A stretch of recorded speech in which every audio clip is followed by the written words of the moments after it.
Speaker বাসভবনে থাকলেও দাপ্তরিক কাজ করবেন বঙ্গভবনে। এ তথ্য আগেই জানিয়েছিলেন ভারপ্রাপ্ত রাষ্ট্রপতি হাফিজউদ্দিন আহমদ। এবার দায়িত্ব গ্রহণের 4 দিন পর বঙ্গভবনে গেলেন তিনি। এ সময় তাকে উষ্ণ অভ্যর্থনা এবং গার্ড অব অনার দেওয়া হয়। রাষ্ট্রপতির দায়িত্ব গ্রহণের পর প্রথমবার দিলকুশার ঐতিহাসিক প্রাসাদে হাফিজউদ্দিন আহমদ। রাষ্ট্রের সর্বোচ্চ সাংবিধানিক পদ, তাই পেলেন উষ্ণ অভ্যর্থনা।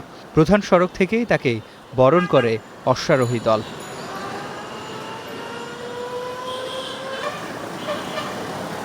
মঙ্গলবার বেলা 11:30টায় বঙ্গভবনে প্রবেশ করেন ভারপ্রাপ্ত রাষ্ট্রপতি। এরপর বীর বিক্রম হাফিজউদ্দিন আহমদকে গার্ড অব অনার দেয় পিজিআর।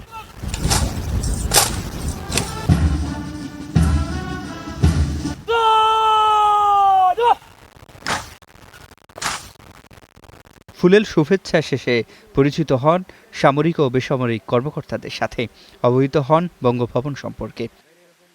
এদিন তোষাখানা, সুইমিং পুল, দরবার হল ও এয়ার রেড শেল্টার সহ পরিদর্শন করেন বঙ্গভবনের বিভিন্ন স্থান, স্বাক্ষর করেন পরিদর্শন বইয়ে। এর আগে শুক্রবার মোহাম্মদ শাহাবুদ্দিনের পদত্যাগের পর সংবিধান অনুযায়ী ভারপ্রাপ্ত রাষ্ট্রপতি দায়িত্বে আসেন স্পিকার হাফিজউদ্দিন আহমদ। সিফাত শাহরিয়ার, স্টার নিউজ, ঢাকা।